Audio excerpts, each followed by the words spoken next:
Boa tarde, meus amigos, irmãos, irmãs da igreja, amigos do coração. Estou hoje aqui para falar de um sentimento meu com cada um dos meus amigos e aqueles também que estão conosco aqui. Quero agradecer a oportunidade de tê-los comigo hoje e a mensagem que eu gostaria de dar seria uma mensagem de paz e tranquilidade a cada um de todos.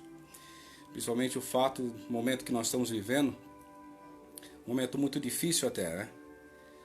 O qual seria bom que tudo estivesse em um mar de rosas, digamos assim, né?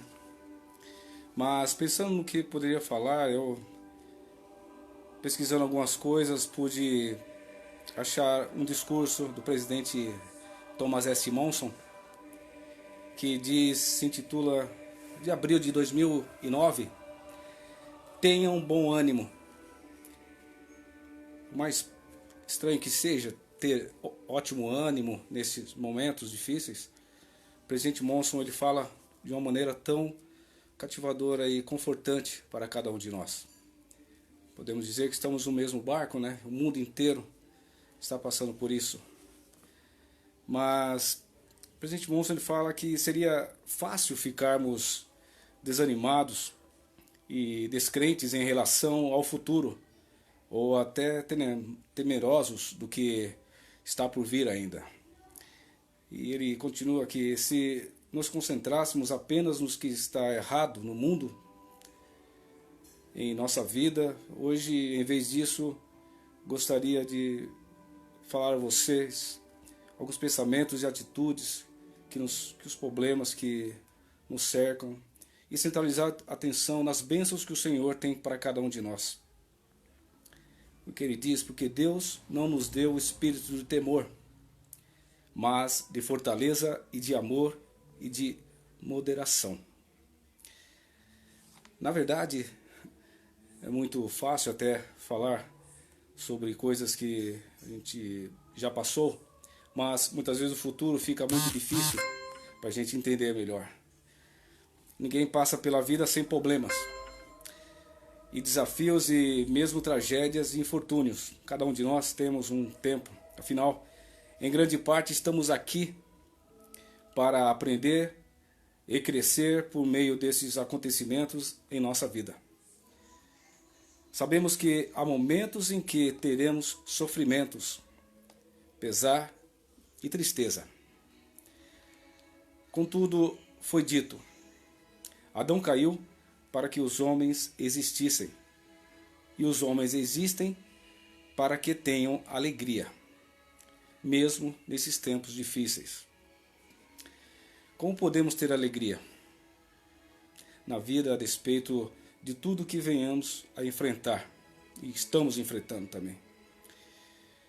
Novamente, as Escrituras elas declaram muito bem isso, quando diz, portanto, tende bom ânimo e não temais, porque eu, o Senhor, estou convosco e ficarei a vosso lado. Agora eu digo, será que existe maior conforto do que esse, o próprio Senhor dizendo que estará ao nosso lado? E é engraçado que na história da igreja nós temos muitos acontecimentos disso, né? Um exemplo bem claro desses são os pioneiros que fitaram a sua meta, seu objetivo e foram até o final. Infelizmente há muitos que ficaram pelo caminho, não digo por doença, mas por terem mudado de ideia. Mas nós somos recheados muitas vezes de coisas que nos ajudam, né? Algumas histórias que nos ajudam, né? São até incontáveis as histórias que nós temos de pessoas que passaram por muitos problemas e saíram vencedores desses problemas. Um exemplo aqui que o presidente Monson diz, eu adorei isso, foi da família de um homem educado e cheio de fé, que foi um ícone da paz e alegria que o Evangelho de Jesus Cristo pode proporcionar à vida de cada pessoa. Ele diz assim, É uma história magnífica. Certo dia, tarde da noite, numa ilha do Pacífico, um pequeno bote aportou em silêncio no tosco cais. Duas mulheres polinésias ajudaram Melípola a sair do barco e conduziram pelo caminho da terra que levava até a estrada da vila. As mulheres ficaram admiradas com as estrelas reluzentes que brilhavam no céu à meia-noite. O luar as guiava pelo caminho. No entanto, Melípola não podia apreciar as maravilhas da natureza, a lua, as estrelas, o céu, porque ele era cego. O irmão Melípola tivera visão normal até o dia fatídico em que, ao trabalhar numa plantação de abacaxis, a luz subitamente se tornou em trevas e o dia se tornou numa noite eterna. Sentiu-se deprimido e desanimado até conhecer as boas novas do Evangelho de Jesus Cristo. Colocou a vida em harmonia com os ensinamentos da igreja e novamente sentiu a esperança e a alegria. E olha só, o irmão Melípola e seus entes queridos fizeram uma longa viagem ao saber que um portador do sacerdócio de Deus visitaria a Oceania. Ele queria receber uma bênção. E tive o privilégio, juntamente com o outro portador do sacerdócio, o presidente Monson falando, de dar-lhe essa bênção.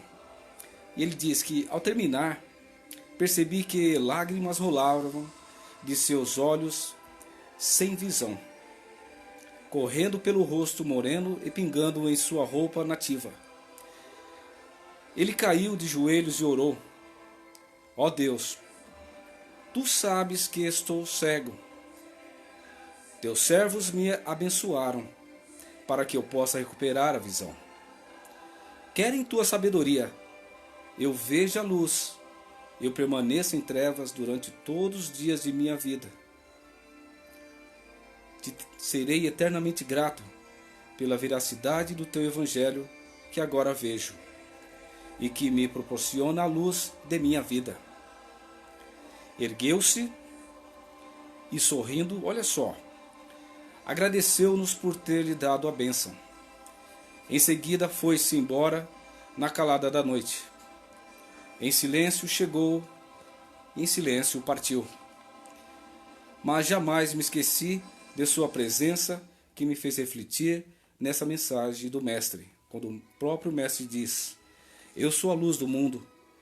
Quem me segue não andará em trevas, mas terá a luz da vida.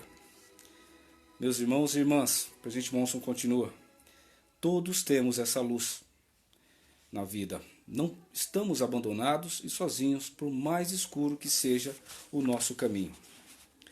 Essa aqui foi uma das histórias que me cativou muito, porque quanto tempo aquele homem viajou para ter uma bênção do sacerdócio. E disse ao homem que estava junto ao portão do ano: dê-me luz para que eu possa caminhar com segurança para o desconhecido. Talvez não seja tão diferente de nós. Não sabemos exatamente o que irá acontecer, mas podemos ter uma esperança. O próprio Senhor está conosco. Uma outra história que foi contada pelo presidente Monson foi o relato de uma mulher que perseverou muito e venceu. A despeito das situações extremamente difíceis, né?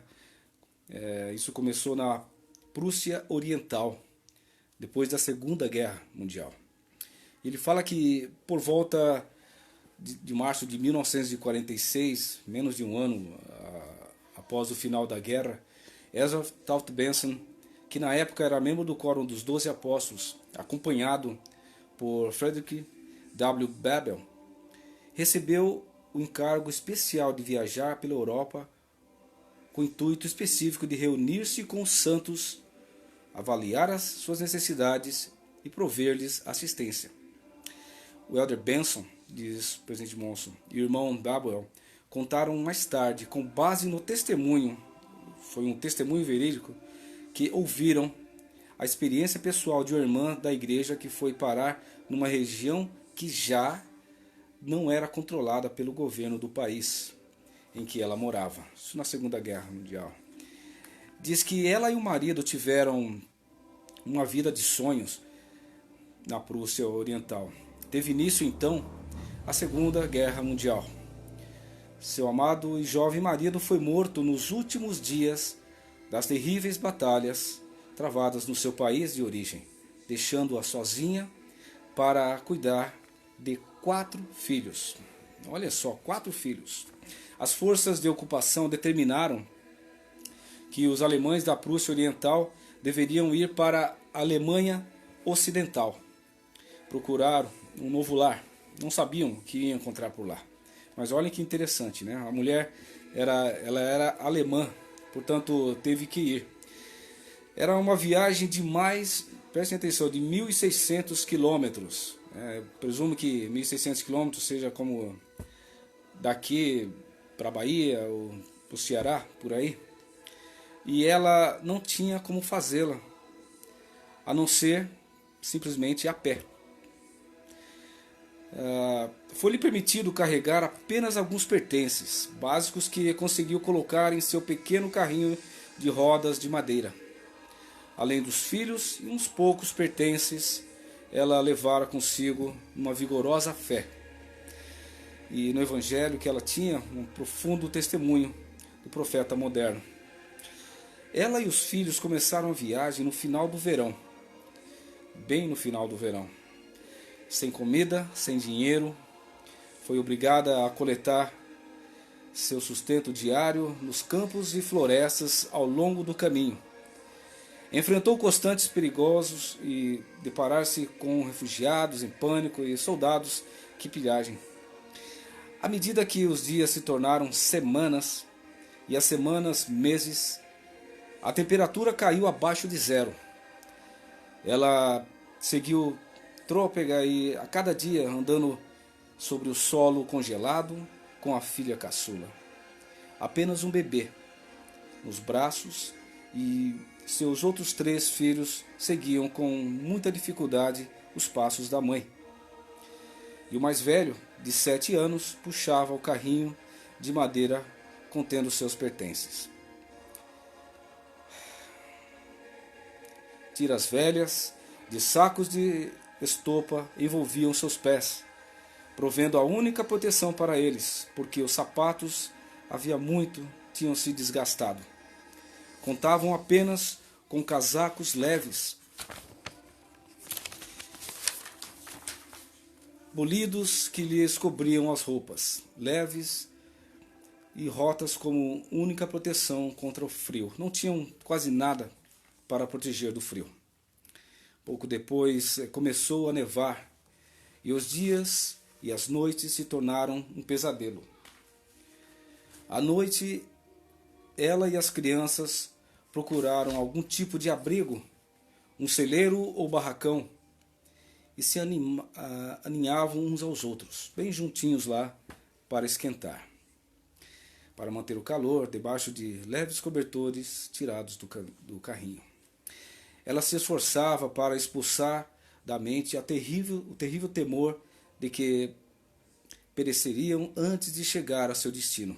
Então, certa manhã, algo inimaginável aconteceu. Ao acordar, sentiu um calafrio no coração.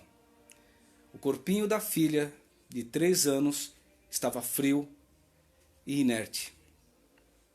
E ela percebeu que a morte havia levado a criança. Embora estivesse arrasada com o sofrimento, sabia que precisaria pegar os outros filhos e prosseguir a viagem. Antes, porém, usou sua única ferramenta, uma colher, para cavar uma sepultura no chão congelado para sua preciosa filhinha.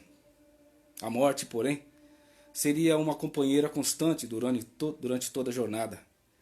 Seu filho de 7 anos havia falecido, de fome e de frio. ou até ambos, né? Novamente, sua única pá era a colher, e novamente ela cavou por várias horas para depositar carinhosamente os restos mortais dele na terra. Em seguida, seu filho de 5 anos também morreu, e novamente ela usou a colher como pá. Seu desespero era devastador. Só lhe restava uma pequena filha bebê, que estava com a saúde debilitada. Por fim, ao chegar ao fim da jornada, o bebê morreu em seus braços. Ela havia perdido a colher, não estava mais com a colher. Por isso cavou o solo congelado com as próprias mãos, por várias horas. Sua dor tornou-se insuportável. Como conseguiria ajoelhar-se na neve ao lado da sepultura da sua última filha? Tinha perdido o marido e todos os filhos. Havia perdido todos os bens terrenos, seu lar e até seu país natal. Nesse momento de terrível angústia e total desespero, sentiu que o seu coração literalmente se despedaçava. Em desespero, imaginou como daria fim à própria vida, como muitos de seus compatriotas estavam fazendo. Seria muito fácil pular de uma ponte das redondezas, pensou ela, ou jogar-se na frente de um trem. Então, quando esses pensamentos a atormentavam, algo dentro dela disse: ajoelhe-se e ore. Ela ignorou o sentimento até não conseguir mais resistir a ele. Ajoelhou-se e orou mais fervorosamente do que jamais havia feito em toda a sua vida. E ela diz, nas palavras dela: querido Pai Celestial, não sei mais como prosseguir. Nada me restou a não ser minha fé em Ti. Sinto, Pai, em meio à desolação de minha alma, uma imensa gratidão pelo sacrifício expiatório de seu Filho, Jesus Cristo. Não consigo expressar todo o amor que sinto por Ele. Sei que, por Ele ter sofrido e morrido, eu viverei novamente, como minha família. Sei que, por Ele ter rompido as cadeias da morte, eu verei meus filhos de novo e verei a alegria de criá-los. Embora neste momento eu não tenha o desejo de viver, eu o farei para que possa reunir-me com eles como família e retornarmos juntos à tua presença. Quando ela finalmente chegou ao seu destino em Karlsruhe, Alemanha, estava muito magra.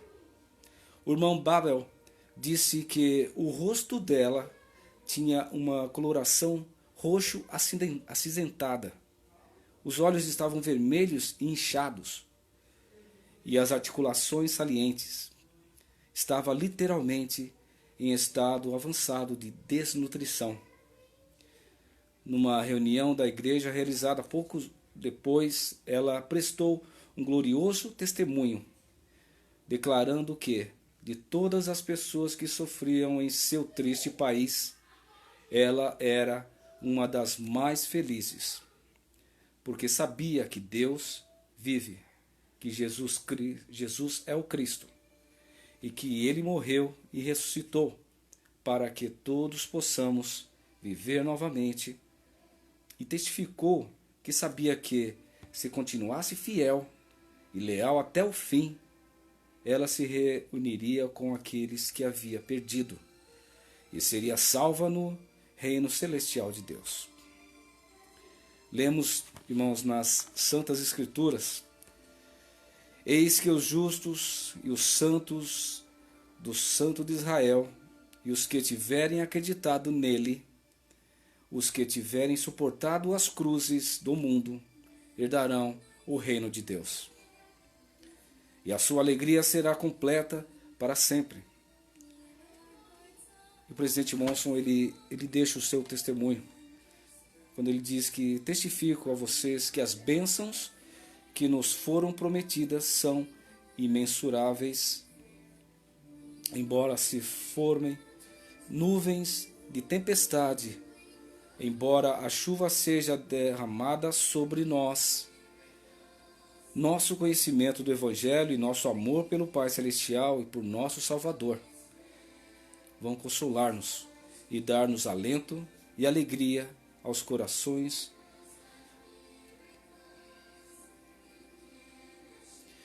Se andarmos em retidão e guardarmos seus mandamentos, não haverá nada neste mundo que possa nos derrotar.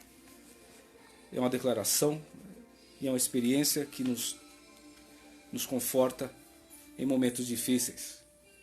Não sabemos até quando isso irá durar, mas nós sabemos que o nosso Salvador já sofreu por tudo. Não nos cabe a nós, talvez até reclamarmos muitas vezes, né? Até com razão, mas que tenhamos fé no Senhor, que possamos estar em comunhão com Ele em todos os momentos.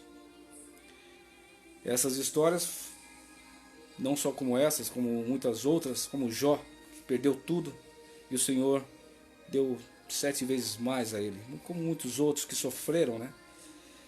E o título desse discurso, que é Tem de bom ânimo, talvez Josué, para ficar no lugar de Moisés, ele estava tão nervoso, não sabia o que fazer.